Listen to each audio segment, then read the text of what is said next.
And now, you're tuned in to RBLR, the home of Tampa Bay's Reveler Sports.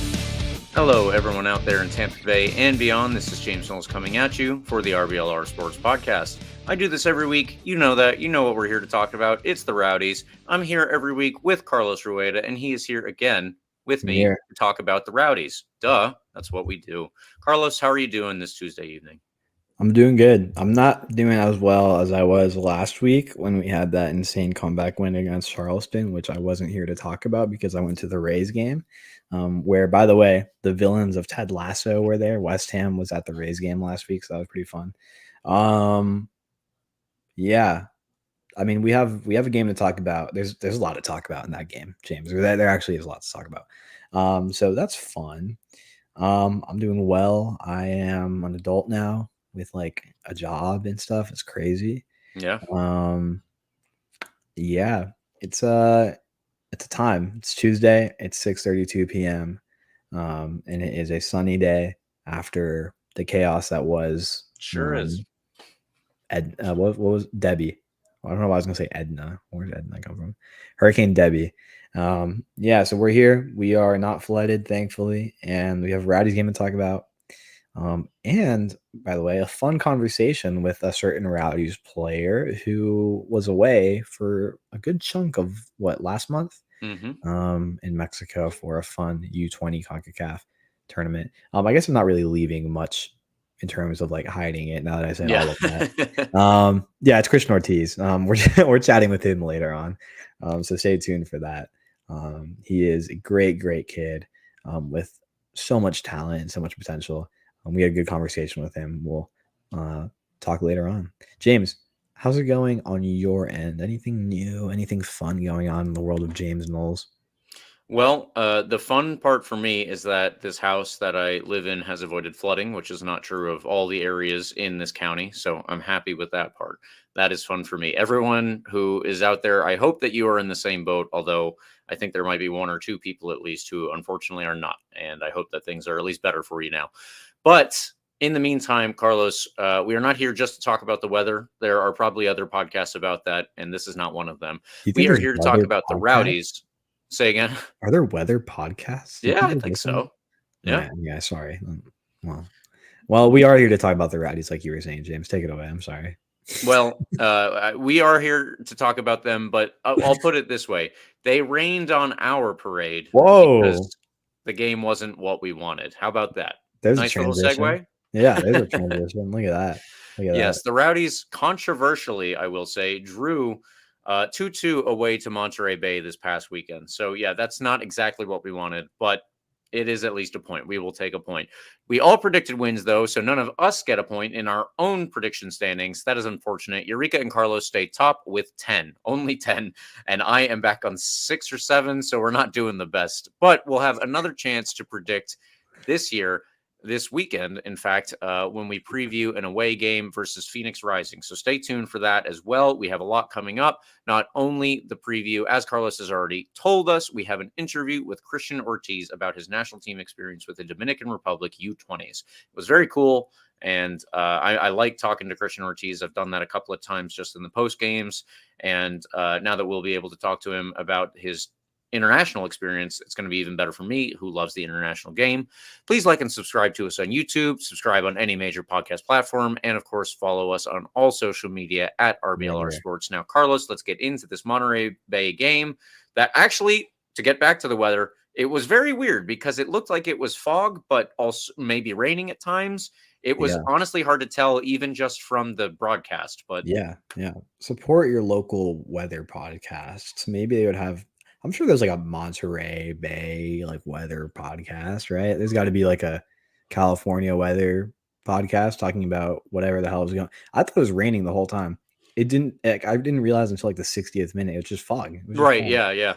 Yeah. Okay. So that was a thing. Another thing, by the way, Jordan Farr had a child. Good for him. Shout out to his new baby daughter and shout out to that family. That's so much fun. And because of that, Moreno got the start and goal, his first start and goal all year. Good for him. In front of him, we had no surprises, really. Jordan Doherty with Kleeman and Guillen. Out on the wingback spots, you had Pacific Nyangabire and Eddie Monjoma. with another masterclass of a Crisostomo performance, flanked by Lewis Hilton in that midfield. And up top, you had Cal, as per usual, with Manu and Joshua Perez playing that attacking role as he has been all year. The Rowdies did give up a goal in that first half, James. It was a pretty early, pretty silly goal, and it unfortunately came in typical Rowdies fashion. It came right after we hit the post a minute earlier. Yeah. On an incredibly good-looking opportunity from Jordan Doherty. Yeah, of course, we don't score our goals, and then that's the story of soccer. You don't score, and another team's going to score on you. Yep. We had plenty of opportunities in this game. A few really good looks in that first half. And I'm going to have nightmares about that Jordan Doherty crossbar. Nobody picked him up on that Monterey Bay team. He just kept walking in, and all of a sudden he had the clear lane. Fantastic shot. Unlucky to not score that one. And yeah, Dixon scored literally a minute later in the 29th minute. We went into halftime 0-0. We did make an early sub. Kleeman came off very, very early in this game. I want to say, let me fact check. It was the 35th minute. Kleeman came off after what was not a great performance from him, to say the least. He was struggling to kind of get into a rhythm, it seemed. And I think Robbie Nielsen just wasn't liking what he was seeing, wanted a bit more attacking threat. It looked like, James, correct me if I'm wrong, I'm sometimes bad at this. I thought Manjoma would kind of drop back into that back three. And that didn't really seem to be the case. I didn't really fully know what was going on, but we were still defending. Something happened. But long story short, Bodley came in for Kleeman, and we were playing a game, and Bodley was in there and whatever. Second half, James, we opened the scoring pretty late. We saved it for the 71st minute. A Cal Jennings goal. Stop me if you've heard that before. Cal Jennings getting another goal this year. And it wasn't much later in the 84th minute, in a moment when we weren't playing our best soccer either, where we draw a really silly penalty. Monterey Bay commits one of the dumbest fouls I've ever seen in the USL. Completely unnecessary. So unnecessary. Off of a missed opportunity from the Rowdies on a counterattack, Arteaga scores a penalty from that infraction. Penalty. Okay, we scored 2-1. And as you probably know, if you saw the game and if you're listening to this podcast, I'm sure you keep up with the Rowdies enough to know we tied this game 2-2, and it was a 92nd minute equalizer that came in highly, highly controversial fashion. Yeah. The commentators did not really know what was going on, which was kind of frustrating. Nobody really seemed to know what was going on until later when we kind of broke it down slightly, tweeted it out on the RBLR Sports Twitter account. Just some context about what happened there. It seemed like everything was pointing that it was a Rowdies ball. Monterey Bay picks it up, throws it in, despite everything pointing to it being a Rowdies ball. They scored the equalizer. Whole team fell asleep on this Rowdies squad there. I don't fully blame them. We wanted to waste time, and it looked like it was our ball. So surely the whole team kind of falls asleep a little bit, takes its time to waste more time. But because of being just asleep for half a second when Monterey Bay takes that fake throw in, Monterey Bay gets that goal. So some criticism to be thrown around the referee, maybe the team for falling asleep there and just not being as proactive as it maybe could have been. And it was a silly goal on top of all of that. It really wasn't a great goal at the end of the day either. So 2-2. It felt like a game that was highly winnable. We've talked a lot about this game being a winnable one. All three of us predicted wins, like you said. But it didn't happen. And that's where we are. 2-2, end of the game, tie in Monterey Bay. Standings update. The teams ahead of us did well. So that's not great news either. The Battery beat Indy 11-5-0. And Louisville City, I never ask anything of New Mexico as a state, as a team, New Mexico United. I've never asked anything from the entire state of New Mexico. But Louisville went over there and beat New Mexico 1-0. The one time I needed this team to really do something. I truly impressive from Louisville. They look like they're in really great form. Yeah.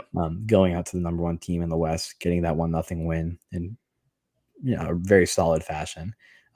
Not great for us. Also, Pittsburgh beat Sacramento, so that's kind of crazy because Sacramento is obviously a fantastic team out West. Pittsburgh trending up after a really, really slow start to the year. Maybe they're on their way back, but it's kind of late in the season for that. Eastern Conference standings update. Louisville City has 47 points from 21 games. They're 1 point ahead of Charleston with 2 games in hand. We are 39 points in third place, and Indy has 32, just like Birmingham. We have a bit of a lead on the teams behind us, but man, that gap with Louisville City is slowly becoming a little bit more unmanageable as the season progresses. They're 8 points ahead of us. We have no games in hand on them or anything. We can make up some ground on Charleston. We still have 2 games in hand on them, but just keep an eye on this. First place might be much more difficult than we originally thought. West Coast, New Mexico have 38 points from 20 games. Of course, they could have had 41 if they beat Louisville and finally did us a favor, because I've never asked from anything from that state ever, like I said, but they lost. They're still 3 points ahead of Sacramento Republic, whose season we ended when we went over there and beat them. And Oakland are still 3 points behind that with 32 points from 22 games. Memphis, by the way, if you forgot about them, they're still on the West Coast. They still have 32 points as well. That's a random team to be in the West Coast. They're always jumping around. Yeah. It's like, remember Tulsa used to jump around a bit, but whatever. Okay, James. That's a long-winded, brief standings update. Let's talk about this game. We have to. What happened in the first half?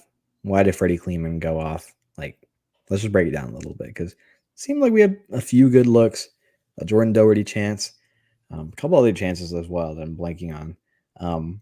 Ultimately, it was Monterey Bay that opened the scoring. A team, by the way, that has only scored 21 goals this season. How'd that happen?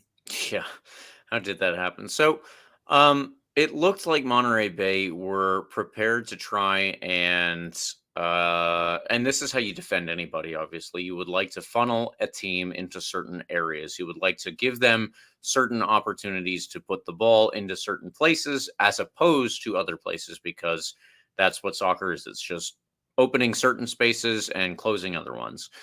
They were trying to funnel us into areas where they had more players and cover the areas where the Rowdies would generally prefer to play. So obviously those are going to be down the wing, first with Pacific Nyongabire and Eddie Manjoma, and then later on in this first half, and then for the rest of the second half, it was going to be Pacific Nyongabire and Blake Bodley. We were able to still get them involved a good bit, so that's positive, but they did want us to try to go in other places, and they funneled us into a direction where they could do a lot of the pressing without the ball. That's another big thing in all soccer right now, is when you do not have the ball, obviously you want to try to make the other team cough it up so that you can win it in more advantageous positions, hopefully when the opposition has a lot of players closer to your goal than their goal, and then you have a lot fewer players to beat. Ultimately, Monterey Bay, I think, did an okay job at that. They still weren't that great overall, and that's probably what you and I should have expected based off of everything that we saw, Carlos, when we were going into this game. Everyone who looks at how Monterey does, you don't even necessarily have to get a ton of information on them.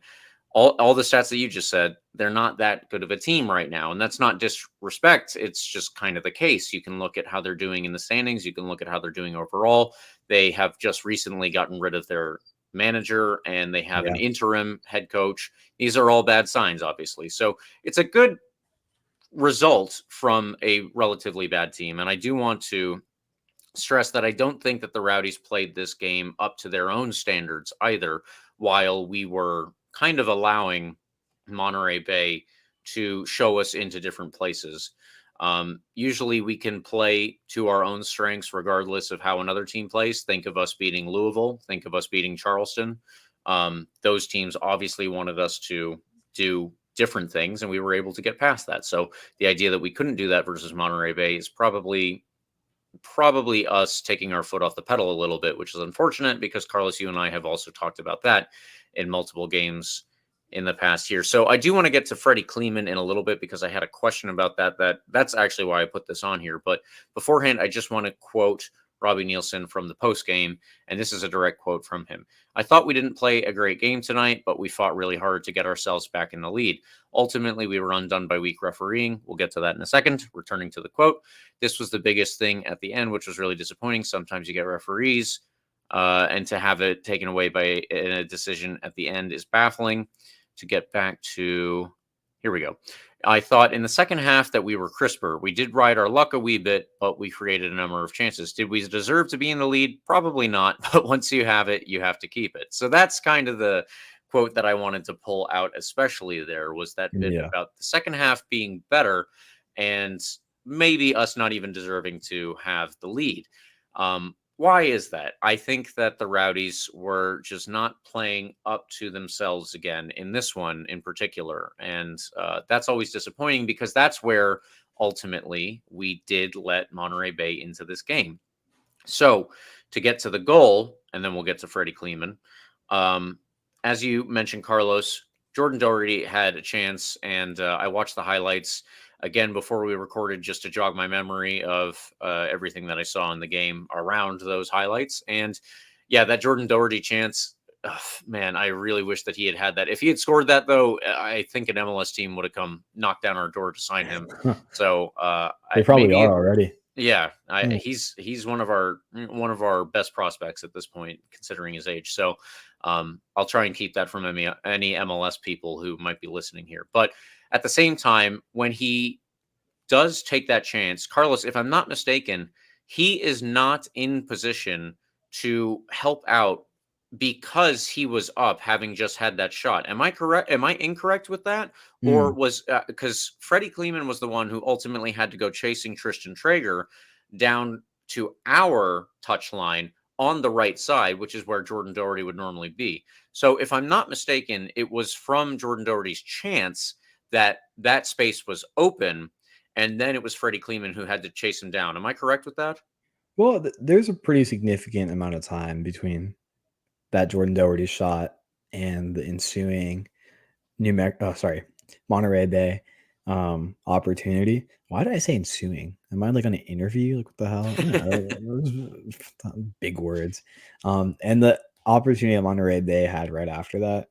But we had the ball. I think we were pressing really high in general. Like we were trying to hold on to that ball and in their half and see what we could do with it. And in that moment, Monterey Bay picks up the ball out of nowhere, throws a long ball at Yeah. Traeger.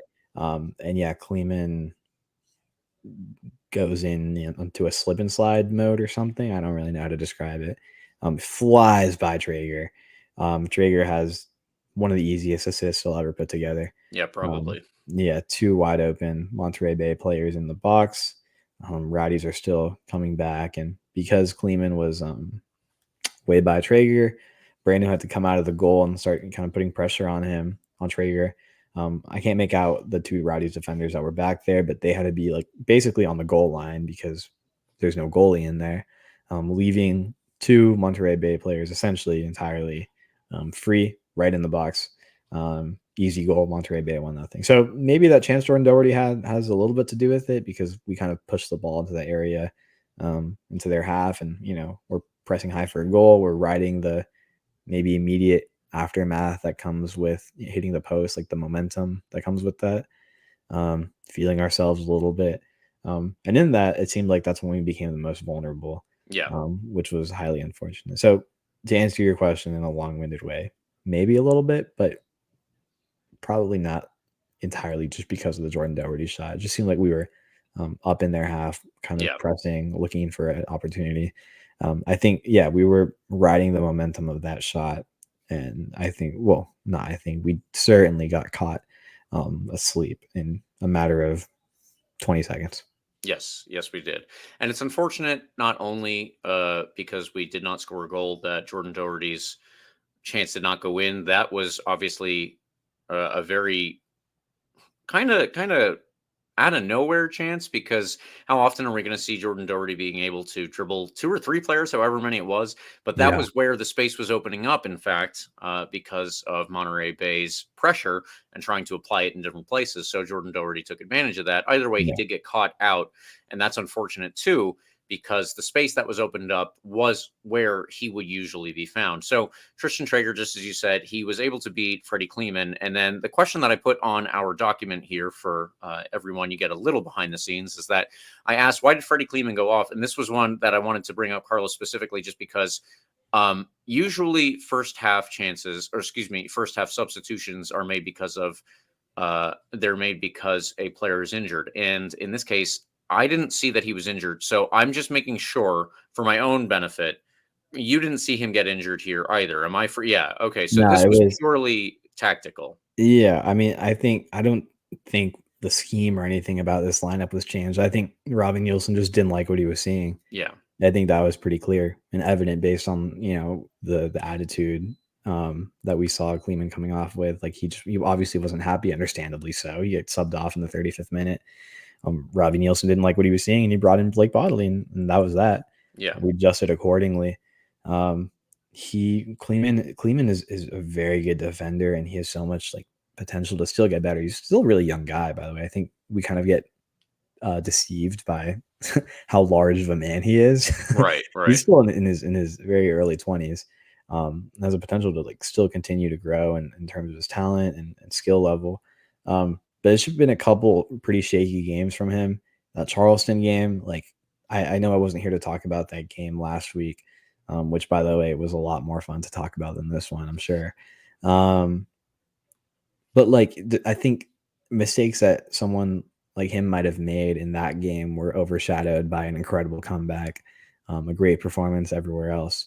And he had some really shaky moments in that game that didn't end up in the goal for Charleston because for whatever reason they hit the post like multiple times. At least one of those, I can attribute some of that to him. He's had some shaky moments in the last couple of weeks in some of these games throughout the year. And for whatever reason, I don't know why this game in particular was the game where Robbie Nielsen decided to put down his foot and be like, okay, like me personally as the coach, I'm not liking what I'm seeing. I'm going to make this change. And not the other games where like something like that's happened. Not that he's had, terrible performances left and right or whatever, but it just didn't seem like this game in particular was like the outstanding bad performance. Right. But for whatever reason, he decided this was time. I think it was pretty clear that he could have defended that goal that Monterey Bay scored much better. There's really no need to go diving into that tackle. You stay on your feet. That is fair. Yeah, you stay on your feet a couple more seconds, and that gives your other defenders a chance to get back, and other midfielders as well. I don't think Jordan Doherty was back there yet. But the two Rowdies players that were back there gives them a chance to establish themselves. Phil Brana doesn't have to come out of the goal, and you're talking about an entirely different chance. Yes. There's no open players. Traeger has a lot more work to do. Even if Freddie Kleeman's just kind of standing there really tired, which I understand because he had to run really, really quickly, really far back. And as we know, it's not really a skill set to be like the speediest player on the team. Just staying on his feet would have done a world of difference in this particular play.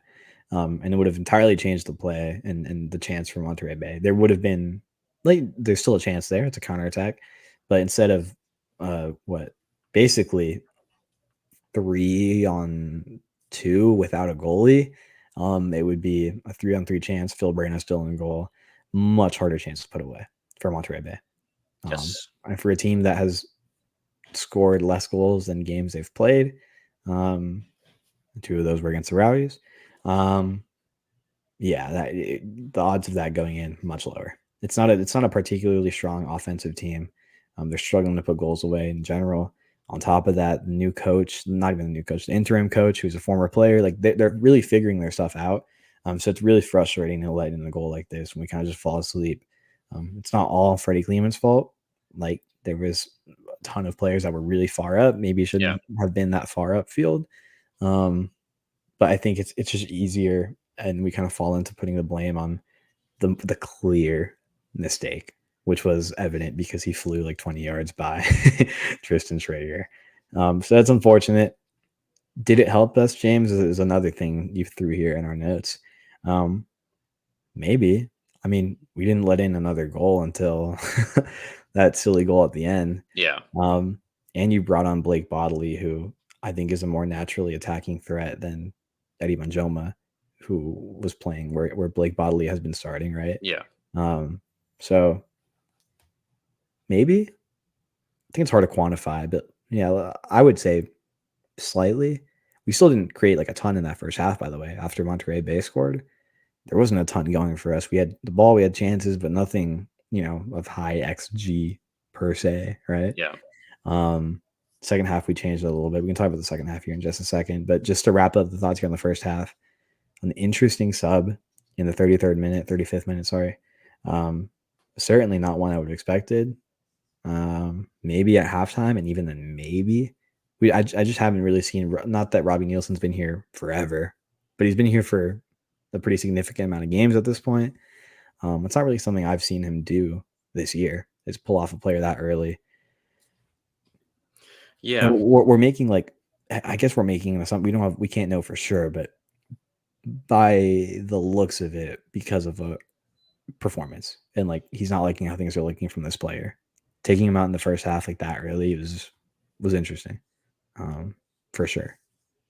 Yeah, I would say I just wanted to make sure that I hadn't missed anything there. But with Freddie Kleeman having gone off, it definitely was not totally his fault. Just the way that you had mentioned, but at the same time, it was probably the more glaring of the issues that appeared when that goal ultimately went in. Very unfortunate for Phil Breno. This is his first start. There's nothing he can do in that scenario. I really don't think that he's to blame at all there. But yeah, it is unfortunate. And with that being said, I do think it helped us just because Blake Bodley comes on and he is allowed to play his most natural position, which is an attacking fullback or wingback. And then Eddie Munjoma also moves to the back line. He is playing Carlos, he's playing like where you mentioned he wasn't totally on the back line. He could be a kind of a fullback depending on the situation, but Yeah. he was more, I think, where Jordan Doherty was when the game had started. So yeah, it ultimately led to a better second half. And even Robbie Nielsen had said that in the post game. Just remember that he said that the second half, in his opinion, was crisper. And I do think that it not only was crisper, but obviously we scored the 2 goals that showed that we were making better progress there. And I think at least scoring the 2 goals, I think the best chance we had in that first half was probably Jordan Doherty's kind of out of nowhere off the crossbar. So yeah, the second half, though, I do think that was better. Cal Jennings' goal, also a very nice assist from Danny Crisostomo. Oh my God, what a pass! Yeah, what a pass, Crisostomo. I mean, this is a player that's had a great, form all year at this point. But man, like I think it's easier to notice how good of a game, how good of a season he's having when he pulls off a pass like that, right? James, you and I mentioned this. I think you mentioned this before we started recording.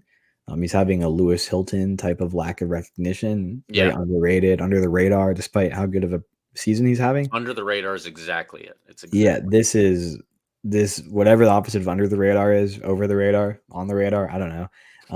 Because it can't be on the, let's say on the radar. This was an on the radar pass. Yes. And that it was beautiful, beautiful, beautiful. Cal Jennings had a couple looks throughout the game. Nothing like particularly dangerous though. I mean, he had that kind of free look in the first half. I don't know if you recall that. I think I would argue that might be our best chance of the half in that first half. Ball from Monterey Bay bounces by one of the defenders, just bounces over him. Cal Jennings bodies off another defender. That's right. Yeah. Cal Jennings is open one-on-one on goal, bouncing ball, has to do sort of half volley situation with his left foot. Skies are high, way over into the Monterey Bay Mountains. Yeah, right. I think that might have been, from my perspective, the best chance of the first half in a really, really, really high value opportunity. Not an easy finish by any means still. Like still has to do kind of like half volley, left foot. But certainly an opportunity I would have expected Cal to put away. This one he puts away marvelously. I mean, just a beautiful, beautiful finish. Yeah. Right over the Monterey Bay goalie, slotting it into the corner. Lovely stuff. And yeah, like you said, second half went much better. This was obviously indicative of that when you score a goal. But I think the team was just clicking much more. And I think this is a pretty clear example of that. Yep. I definitely think that they were clicking a lot more. After that first goal, we ultimately get to see Damian Rivera and Nate Worth come onto the field. Stop me if you've heard that one before. And Leo. And exactly. The other person that I wanted to mention, this is the 3-person sub that we saw 2 weeks ago, whatever it was. I don't remember offhand, but it was Damian Rivera, maybe it wasn't Nate Worth in this 3-person sub. Whenever it was right around the same time too. So this is something that Robbie Nielsen, I think, is like using actually is a roughly 75th minute substitution, 3 players. He's going to bring in Damian Rivera, and he has frequently come on for Cal Jennings. Leo Fernandez, now he's back and able to play in this role at least. He's come on for Josh Perez, I think both of those times. Now, the other one in this game was a little interesting. Nate Worth for Lewis Hilton. That's not usually one that we see, but I guess that they felt that they were able to press more or get higher because you don't need the defensive presence of Lewis Hilton in the game against Monterey Bay. So fair enough. They bring those 3 on. I think that Leo Fernandez not only shows his ability when he wins a penalty, because honestly, that was just a weird decision from the Monterey Bay defender. But so stupid. yeah, I don't get it. But he also showed his worth as an experienced player, a captain-like figure, because he obviously has been the captain of the Rowdies. He showed that he knows how to calm a team down, but also lift their spirits and get them motivated to go on and try to win the game. So seeing Leo Fernandez come back and make more appearances is obviously extremely positive as we get into real crunch time for this season. And this 3-person substitution, kind of like a line change, it's very interesting that this is something that Robbie Nielsen has now done twice within at least 3 weeks, if not 2 weeks. So I like all of that. And ultimately, we do get a little bit of just dessert with the goal. But Carlos, I think that we've been talking about this game a lot, and we haven't gotten to the real big thing that took off online. And I don't know how much time you want to spend on it. So I'm just going to go there now. The last thing that we need to talk about, the last thing that everybody wants us to talk about, because this was probably the biggest thing, was the goal that Monterey Bay scored in stoppage time in the second half. Unfortunately, it came off of what I would say is probably the incorrect call from the referee. And it was definitely a moment where the Rowdies took their foot off the gas because they thought that the ball was theirs, and they kind of fell asleep for a moment. And how much can you blame a team for falling asleep when the ball was supposed to be theirs? But I guess you also, this is also a moment, unfortunately, that lost us, or not lost us the game, but lost us 3 points anyway. So yeah, let's get into this one. Man, I don't want to. I like this podcast because you and I are just fans. Like, we're just ranting, and that's what I'm going to do about this thing. I have there's no sense of journalism here. Like, this was stupid. This is straight from the hip, folks. This was stupid. This was insane. This was one of the dumber calls I've seen, and there's a pretty high bar in terms of bad calls as we've seen in the past several years of Rowdy soccer. Shout out to Bill Edwards' refereeing mixtape. I will never forget that. It's to this day one of my favorite moments in Rowdy soccer history, when he just attacked the NASL. Just why not? Because he's a dog and he can just do it. All right. This would be on that mixtape. This would be on Bill Edwards' mixtape is the way I'll put this. Referees pointing, throwing for the Rowdies. At no point did they indicate, like with their hands or anything, that it was a throw-in for Monterey Bay. Like, they didn't even switch the call. Yeah. The center referee's hand is still up, pointing left. I'm looking at it now, pointing left to the Rowdies. At no point does he switch it. Like, he switches. Okay, here it is. He puts his hand out facing like the Rowdies' goal when the ball is already being the ball's thrown in. The ball is like basically on the floor at this point, and he just puts his hand out to indicate a Monterey Bay throw-in, which looks to me the incorrect call, first of all. Second of all, like, making that call while they're thrown, like as the ball is already thrown in, switching the call when the entire Rowdies team has fallen asleep because your referee and everybody is pointed towards the Monterey Bay goal to indicate a Rowdies throw-in. I don't know how that's allowed. Yeah, it's there's no reason why, even if it was the Monterey Bay ball, even if it went out on a Rowdies player, which maybe, to be fair, it's hard to see from here, from this angle. Certainly the referee has a better view at it, of course. Like, so I'll give him the benefit of the doubt. I don't think it was out on a Rowdies player based on what I saw, but if it was, and let's say it was, you can't switch up that call while Monterey Bay is throwing in the ball. The ball's already in the air. And the ball's in the air, and you've done nothing to indicate that it's a Rowdies throw-in. Or that's not a Rowdies throw-in. That's insane.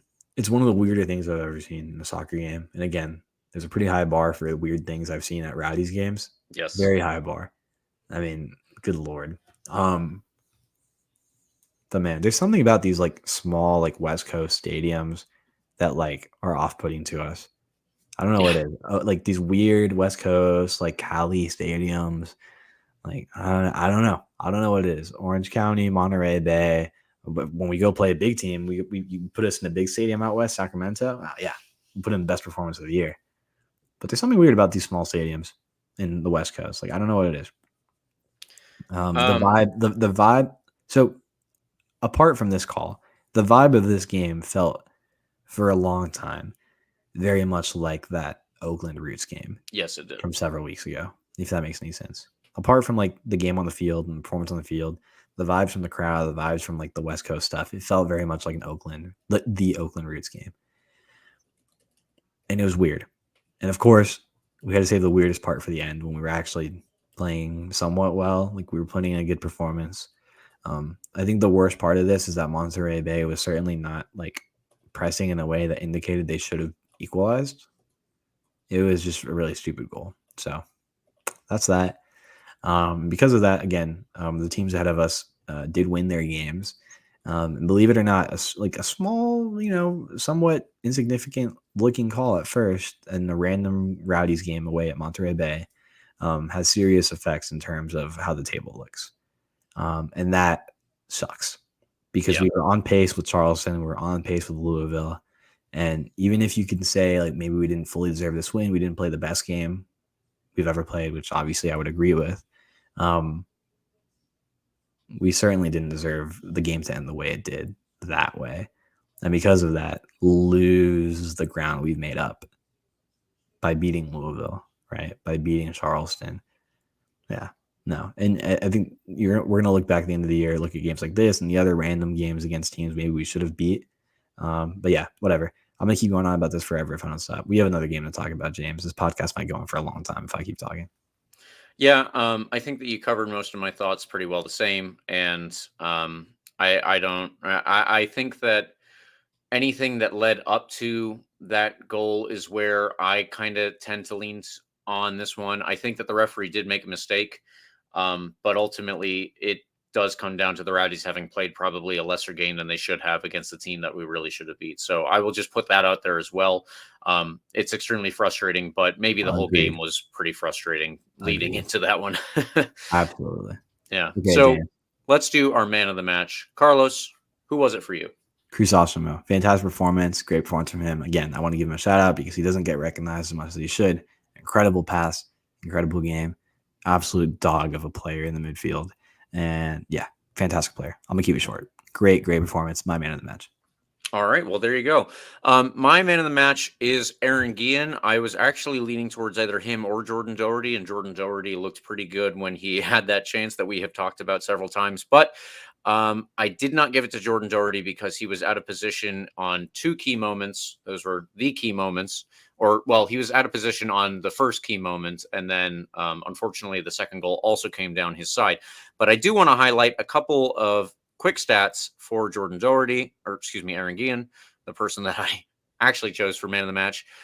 1 cleared off the line, pretty good there. 2 blocks, pretty good there. 2 headed clearances, 4 clearances overall, very good. This is the real stat for me. Almost double digits. 9 recoveries in this past game against Monterey Bay.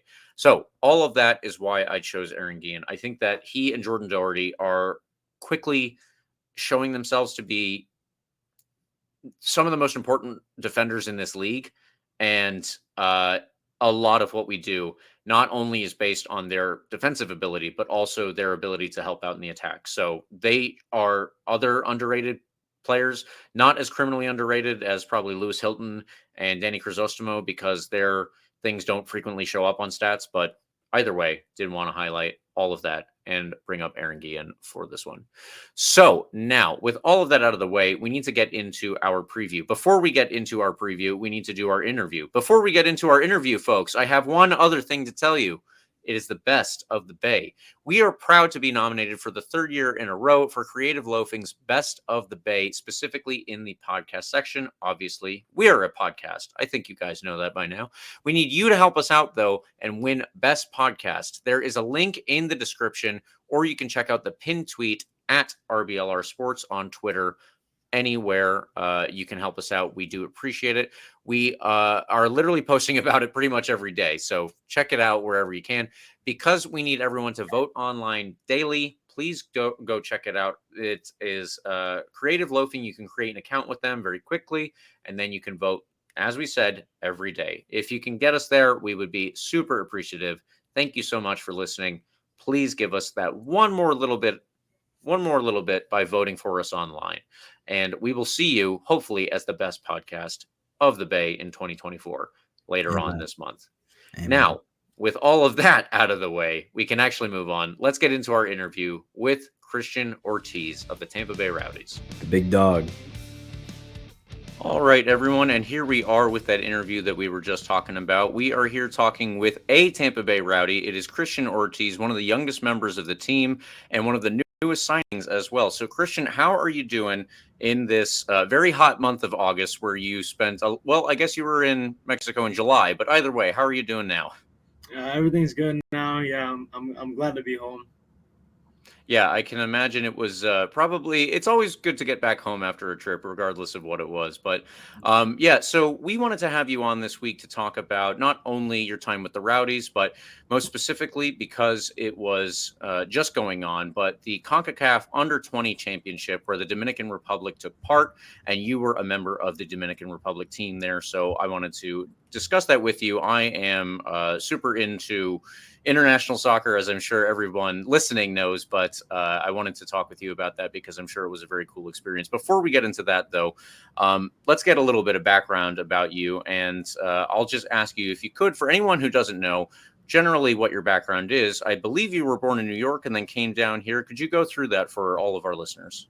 Yeah, of course. I was born in Westchester County, New York, and then I moved down to Florida, Spring Hill, Florida, and when I was about 7 years old. And then after that, I kind of just found Florida Premier, and I started playing there. And Florida Premier, if I'm not mistaken, that is where Andres Arango is coaching right now, because we had an interview with him last season or 2 seasons ago, whenever it was, about his coaching there. Yeah, and Georgie. We all, yeah. Yeah. It's a big Rowdies family. Good Rowdies contingent over there, for sure. Cristian, I know, like you said, you were playing Florida Premier, you made your way to the Rowdies eventually. I know we talked about this actually at one of your trainings. It's been a little bit. We talked briefly about what that's been like, making that transition to the pro world. Can you just, I think there's a lot of people that might not really grasp how big of a deal that is, right? I mean, you go from the academy, training with the team, to fully signing a professional contract after being an academy contract kid. Yeah. You're not just, the new kid on the block, not just kind of like me and James. I like to jokingly refer as to the academy contracts as the interns at the team. Right. No longer an intern, but a full-time guy, contributor to the team, truly like a member of this squad. What's that transition been like? I know that's got to be kind of a good challenge, but tell me a little bit about how exciting or, challenging, nerve-wracking, whatever the emotions that go with that have been.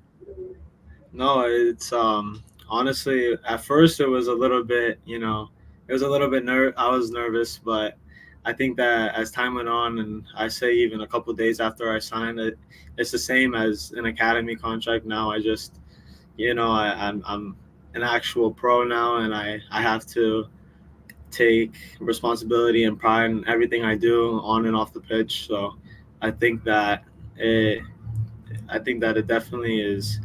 It's a little bit different, but it's the same mindset, Yeah, for sure. I know that's been, now we can't say you're the only young kid on the team that's fully there now. I mean, Yeah. Nate Worth seemed to announce himself to the world. What was it last week? Yeah. Against Charleston. I kept seeing that clip on like random Instagram reels and stuff. Yeah, I It was a know. good time. Yeah, it was doing numbers there. Tell me a little bit about what working with him has been like, because that must be kind of fun, right? Having another guy your age, another pro full-time guy, come in, kind of for me seemingly. And I know James and I talked about this when we made that signing, kind of out of nowhere. How did that happen? Or maybe you don't tell us about exactly how that happened. I know, Joe, we can't reveal everything. But tell me about how it's been working with him on the team. No, it's honestly been amazing. I love having him at trainings, and me and him have definitely grown a nice little friendship. We hang out all the time outside of training. Yeah, away trips. We're roommates, so it's fun. We definitely have a lot of things in common. Yeah, we're we're pretty good friends. That's awesome. That's Yeah, awesome. I like James, to hear that. That is kind of like a good sign of bonding for Yeah, people. yeah, Obviously, like Carlos said, just perfect age group on the team to do Yeah, that. But we're both those sevens, so it fits perfectly. oh That's wow, crazy. okay. James, do you Didn't feel realize. old? Yeah, I was gonna try to avoid that, but we'll It's okay. we'll leave it there for the time I'll being. speak the But elephant in the room. I'll put it out into the world. yeah, James, I won't take any of the U20 CONCACAF questions because I know you're kind of a nerd for the world of CONCACAF soccer and the world outside of the Rowdies. I won't save any of that, but I do, Christian, personally, I love hearing about kind of the relationship you and Nate have. I think we've talked about this a lot about kind of this new era of the Rowdies, like truly giving the young kids a ton of opportunity. yeah. Yeah. Again, not really looking at you or Nate as like the young kids, but truly like serious contributors on this team. On a personal level, I think it's really fun to hear about not only how well you guys are doing on the team, but like how well the relationship looks off the field as well. So I think I speak for everyone when I can say I appreciate that insight for sure.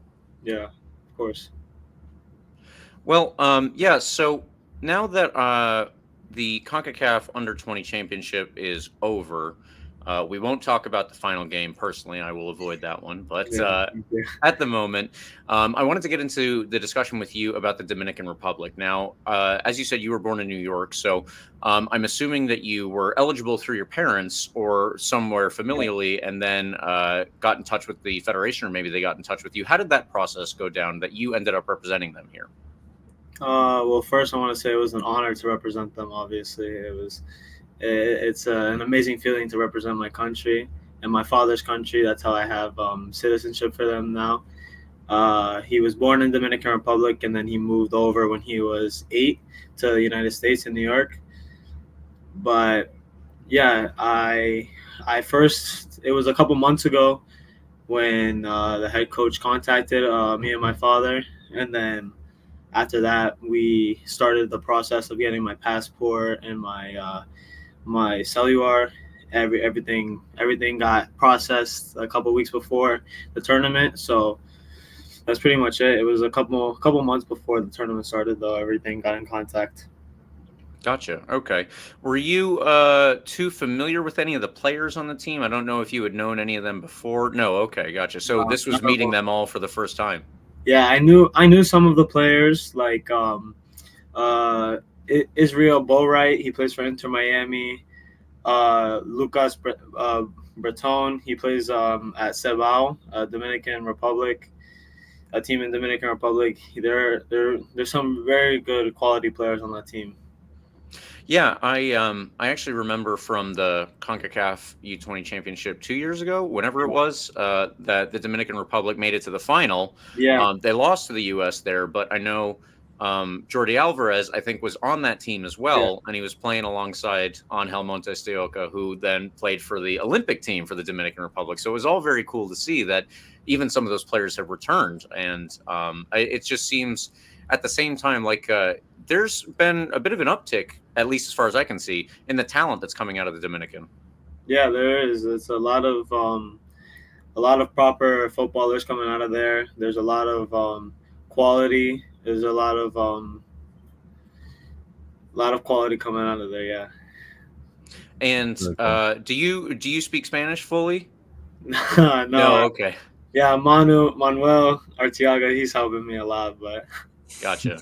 Yeah, I'm also in the process of learning Spanish, and I'm using RBLR and the Cortez to help myself there. But Yeah. James, it's just let's funny. give everybody some practice. Let's just do Spanish for the rest of this interview. How about that? I'm not prepared for that one. Yeah.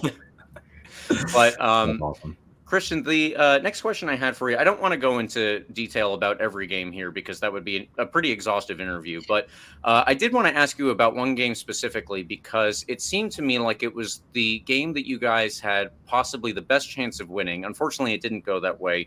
But it was also the craziest game for me because of the conditions. So the first one you played against El Salvador, it was a 1-0 loss. I don't have stats or anything, but it seemed like you guys were creating chances just over and over and over. And it was in anyone listening, you're not going to believe how ridiculous it was. It was a torrential downpour of rain, puddles on the field that were preventing you guys from playing. Can you walk me through? Yeah, please walk me through how that game went for you guys, and also just your perspective afterwards, because it almost seemed to me like that one shouldn't have been played.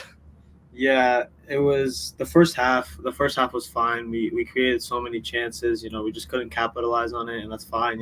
That's how football is. And then second half, the rain started to pour down really, really hard.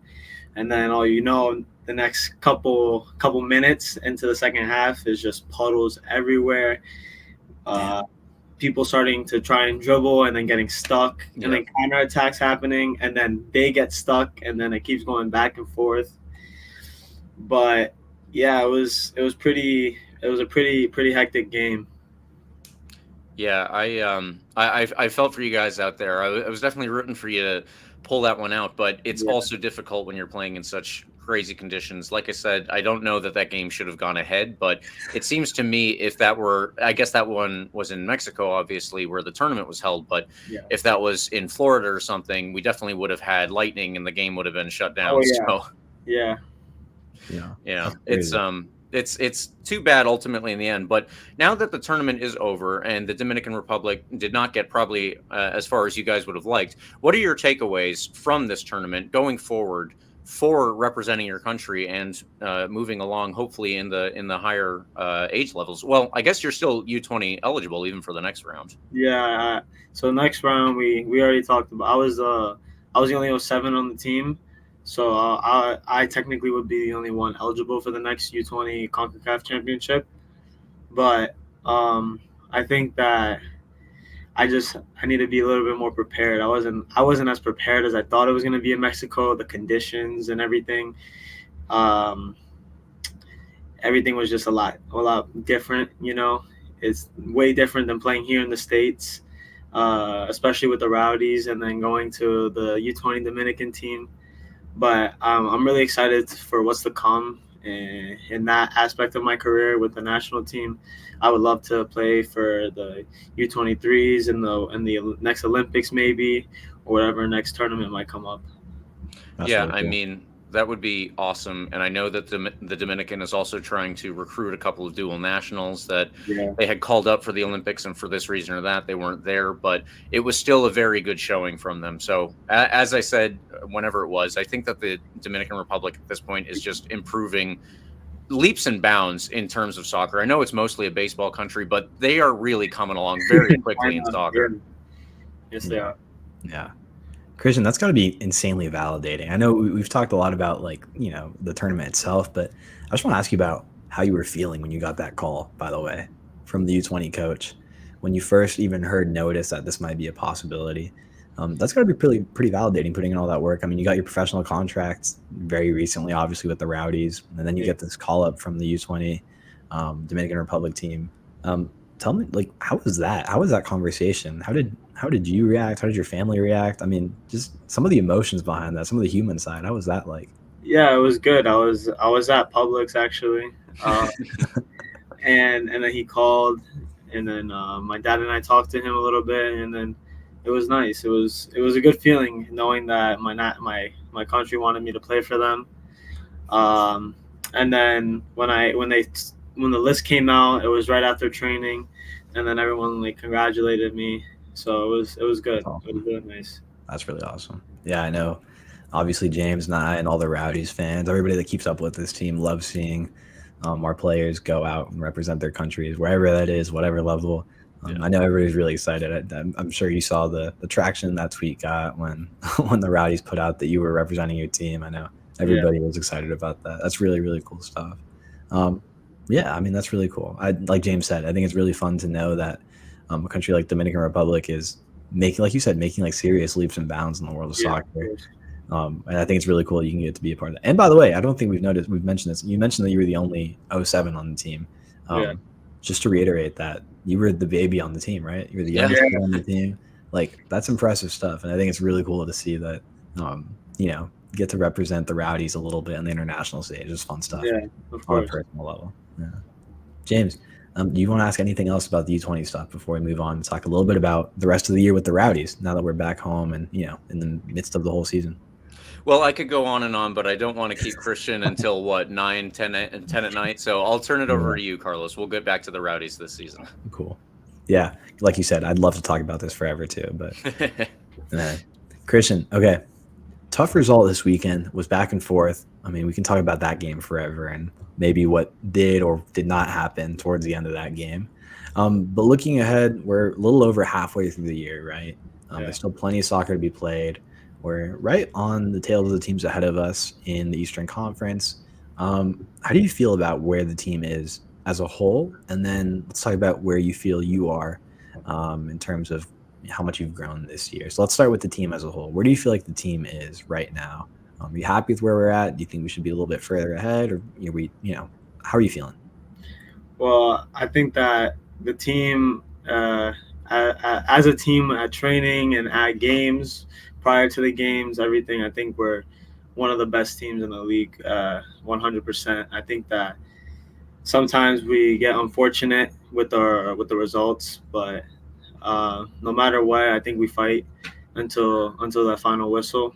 And I think that we definitely have unfinished business for the rest of the season. So I'm really excited for what's to come. That's great. And then looking ahead rest of the year, you've had some serious minutes on the team already. I'm sure there's more in store for you, more opportunities, more chances for that goal. Where do you feel like you are on the team right now? Do you feel happy with how much progression you made? Obviously, you made that jump to the pro world. Where do you feel like you've grown? And looking ahead, where do you feel like there's space to grow still?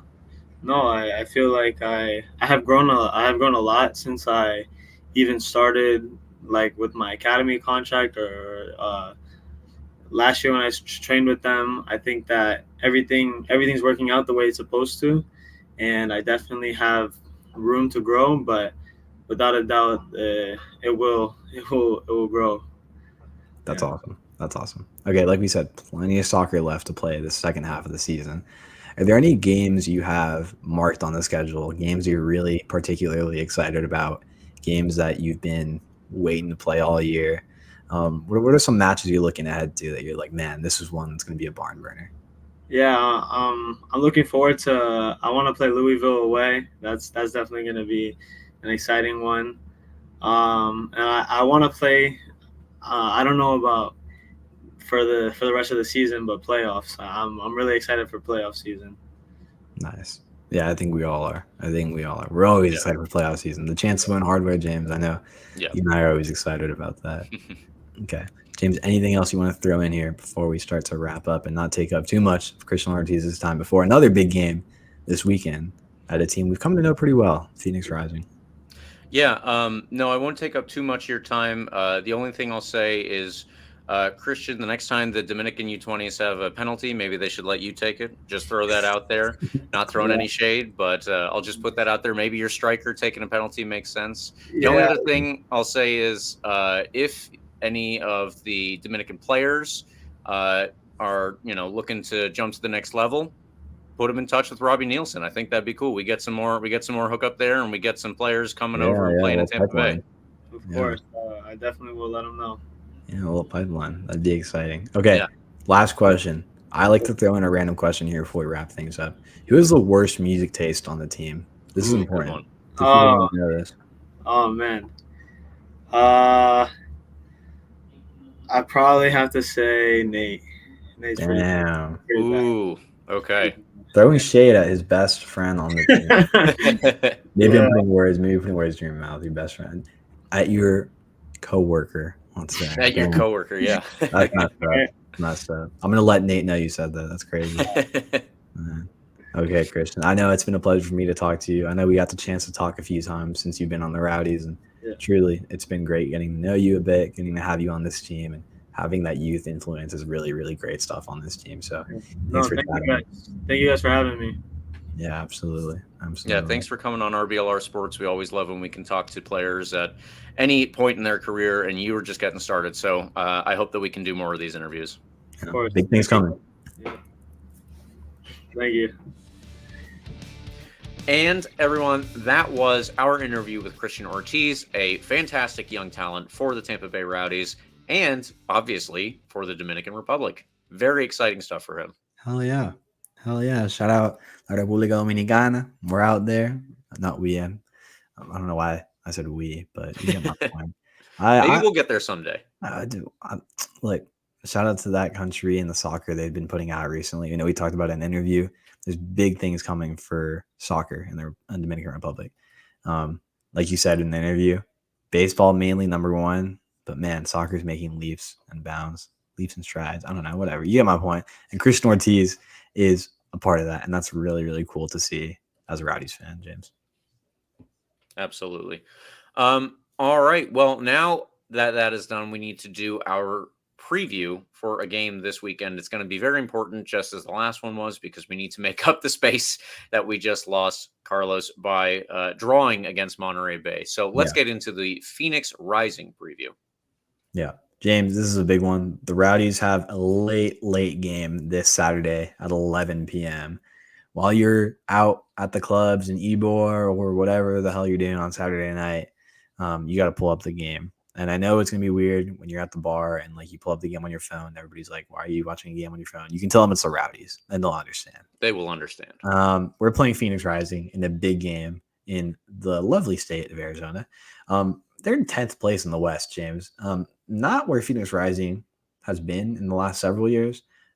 Certainly have their ups and downs, but this is not their best year, to put it lightly. The recent form is very, very poor. They have one win in their last 5 games, 3 losses, and 1 draw in that with a pretty mediocre Hartford team who is in second to last in the East. So that's their draw. They beat El Paso Locomotive, who is last place in the West. So those are their 2 non-losses in their last 5 games. Randomly tied against Charleston before that, tied against El Paso. Certainly a team that's not in great form. That's the way I'll put it. And the coach, by the way, was let go only 2 games ago. There's lots of familiar faces that we've seen in net, by the way. Rocco Rios Novos is back in there. Fantastic goalkeeper. At the back, you still have Alejandro Fuenmayor, Papi Marboye, and none other than Lawrence Wyke. You might remember that guy. In front, we could see another guy you might remember from like 3 weeks ago, Charlie Dennis. John Sears. How do you say that name, James? I'm going to butcher that. I think it's Sears, but I'm not sure. Sears? Renzo Zambrano and Fede Varela in a 3-4-3. We should expect Juan Sokar up front with Tomas. Oh my goodness. Tomas Angel, who recently joined this team on loan. The other winger has changed in the last 2 games. It's a team that's had a little bit of rotation here. By the way, it seems like they're selling like everybody. So I'm surprised they have a team like at this point. They're constantly getting rid of players. I know it's really, really frustrating for their Phoenix Rising fans. I see on Twitter. It's a team. A real revolving door. Yeah. That's a good way to put it. So hopefully Charlie Dennis and Lawrence Wyke, the former Rowdies, have a little bit of stability over there. And what seems to be a constantly shaken up team in the last couple of years. Loney Remy Cabral leads their goal scoring with 6 goals, while Darius Formella has 4. Gabriel Torres and Renzo Zambrano lead in assists and chances created. They've conceded 5 penalties, which doesn't sound like a lot, but it's probably more than most of the other teams have conceded. Keep an eye on that. We just conceded 1, or we just earned 1 last game. We like to get into the box. We like to cause chaos back there. Look for something like that to happen. The team is ripe for the picking, But as we've said, when it comes to teams that we should beat, James, it never really seems to go as easy as we thought. But I'll tell you what, this Phoenix Rising team is a team that has a big enough brand, I'm hoping, has enough fans, I'm hoping to maybe push the Rowdies into tricking themselves into thinking it's a much better team than they are. There we go. That's a good way to look at it. Yeah, you know what I mean? Like, I'm sure if like Louisville was having a bad year, we would still go in there and play as if we were playing against Louisville. Yeah, right. If that makes any sense. I think Phoenix has that potential. Phoenix had last time we were in Phoenix, by the way, we had a big win, 5-1. And what felt like a big marquee kind of turnaround win that 2022 season. You might recall that one. Jake LaCava was the man of the match in that one, according to FOTMob. Hope he's doing well. Deion Harris, Jake Armin, some great players in there. 2 own goals for Phoenix Rising, by the way, in that one. Okay. Long story short, this team is not great right now. It's still a pretty big team. Like, I'm hoping that means we go in there and play as if we were playing against a really good team, because that's when we seem to play our best. I think there's a potential for a bit of a blowout in this one if we play our game. I know this team's going to be frustrated after the way this Monterey Bay game ended. And with the talent we have, I wouldn't want to be on the receiving end of the anger that's going to be put into practice this week. At least I'm hoping that's what it looks like. So all that being said, I feel pretty good about this. We're going to have to go back out to the West Coast. West Coast. Oh my goodness. Which seems to be challenging for us sometimes.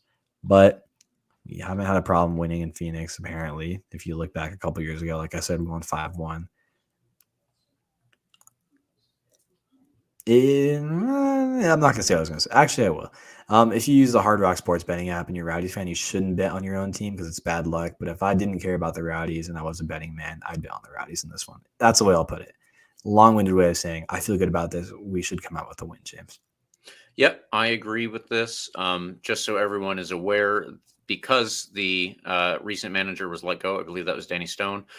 Their interim head coach right now is Diego Gomez, who was one of their assistants and has previously been involved in other USL teams. But Darnell King is still one of the assistant coaches. They have not gotten rid of him for whatever that is worth. Right. So I don't know that there's a lot of tactics to talk about with this team because they do currently have an interim coach who's only been in charge for 2 games. There is all this chopping and changing going on at all times with Phoenix this year. It's very difficult to predict exactly what we should expect out of this team other than maybe a team that's just not doing so well, just as Carlos had already mentioned. So there really shouldn't be a ton more to go over. Tomas Angel is on loan from LAFC in MLS. He's a good young striker. He's actually the son of Juan Pablo Angel, if anybody remembers him from his Aston Villa days. You got a lot of potential, this guy, by the way. Former Atlético Nacional player, came out of a really great academy in Colombia. I mean, this guy's got a lot of potential. Yeah, so that would be the only thing to keep in mind is possibly he could spring a surprise because he does have a lot of talent and he's only just moved here. Maybe we need to keep a little bit more of an eye peeled upon him. So with all that being said, I think that we can get into our predictions now. Carlos, is there anything else that we need to go over? No, we're going to win. There we go. All right. How much are we going to win by? Because I said that we're going to lose, but we're going to win still. I have a good vibe about this one. Again, we're coming off of a frustrating result. We're going to put in a good week of practice. We're going to bounce back. Or we won't, and we're going to fall into kind of a ugly stretch is my prediction. But I think we're going to come out with a good win. We're going to win 3-0. It's going to be a bit of a blowout. It's going to be 2-0. It'll be pretty comfortable 2-0 lead, and then we'll score in like the 87th, 88th minute. Okay. While Phoenix is pushing, it'll be a Damian Rivera goal to score the third goal. I won't predict the first 2, but Damian Rivera goal will almost certainly be a third goal. That's like very Damian Rivera-esque, and I'm kind of envisioning that. 3-0 Rowdies. This is a really big game to win, James. If we lose this, if we tie, I'm worried about kind of like the lack of momentum we'll have. 2 West Coast games, 2 games that we should win. We really need to pick up 3 points on this one to keep the momentum, to stay in the race for that first place spot, which seems to be a little bit out of reach at this point. There's still games to be played, and in this 2-game road trip over there in West Coast, we definitely need to pick this one up. Yes, I agree with that. Similarly, I have said that we are going to get a 3-1 win. And I will say, similar to what you said, we are up 2-0. They score one in the second half, and they're pushing and pushing to try to get an equalizer. But instead, we score a third goal. And just because I've told him he's going to get his first goal, and because we just got his interview, I am going to say Cristian Ortiz gets the third one. Yes. That's debut goal. There we go. Goal. Let's go. Eureka, our producer, has also predicted a win 2-0 to the Rowdies. So all of that is good. And I think that we have covered our preview for the Phoenix Rising game. Yeah. All of us want and predict a win. Very good stuff there. Phoenix now on to our Rising. extra time segment. Real quickly, the USMNT are out of the Olympics. Unfortunate, but probably predictable. The U.S. women's national team just went through today. That was fantastic. They beat Germany, and they're moving on to the final, where they will play Brazil, which is probably an unfancied final pick, but they appear to have quite a bit of momentum. They just beat the world champions, Spain. So we will win. It's going to be a very interesting game, but I do have faith in the U.S. women's national team. We will win. I was devastated when Colombia lost to Spain after being up 2-0, by the way. I am, and I'm sorry to all my Colombian friends and Colombian listeners. I'm probably as big a Colombia men's national team hater as it comes. Like, I oh my goodness, they're so annoying. But in terms of the women's national team in Colombia, they are so likable, so much great talent. Like, it's so much fun to watch them play. They're due for a really big performance at a World Cup coming up or something like that. Like that generation that they have is pretty special, and they're gonna have great performances coming up. That being said, the U.S. women's national team is gonna win. That's also my prediction. I don't know if you asked for it. Doesn't matter. I'm putting it out there. We need all the gold medals. USA, baby. We're doing well. We got to keep riding that momentum. Eagle sounds, miles, what's a kilometer, et cetera, et cetera. Yes, and I will just follow up Carlos's America F yeah by saying we currently lead the gold medals with 24, 2 ahead of China, bronze medals with 31, 10 ahead of China, silver medals, and bronze medals also 31, giving us 86 overall. So we love seeing it. USA. These USA, are things baby. we love to see. Come on. With our Olympic spot out of the way, we can finally close this podcast out. Thank you, listeners, for tuning in. We appreciate when you do, even when we veer off into Olympics tangents. But it's all very fun because every day, the Olympics has been really, really cool to watch, actually. Yeah. But if you would like to follow us for all of our sports, not just our Olympics coverage, no, we also cover other sports, including the Rowdies, the Tampa Bay Sun, the Rays, the Bucks, the Lightning. Please follow us. Instagram, Twitter, TikTok, Facebook, Threads, anywhere at RBLR Sports, and you can get all of that. Please follow me if you would like to. If you don't have to, but if you would like to, I'm mostly on Twitter, and I am at RBLR James K. What about you, Carlos? At Carlos TPA10 on Twitter, James. You just reminded me the Tampa Bay Sun are opening their season this month. We're coming up on it. Listen to our RBLR Sun coverage. Oh my God, I'm so excited. It'll be a good time. Right on the waterfront and the river in downtown Tampa, on the campus of Blake, right by Armature Works. There's some great pregame spots and some great postgame spots. Oh, but it's a Sunday. Oh, that's going to be weird. All right. Long story short, we're going to have a blast at that Sun game. Everybody should be there. And the Tampa Bay Sun podcast, as part of RBLR Sports, might have a surprise coming up later on this week. I'll just leave it at that. You will have to tune in to find out, though. So please like and subscribe to our podcast, where you can get the full experience on YouTube if you'd like. If not, we are also on Spotify, the iHeartRadio app, Apple, and Google Podcasts. So please get us wherever we are, or wherever you are. Now, for a Rowdies meh in the books and a win coming up, come on, you Rowdies. And the Sunnies. Shout out the Sunnies.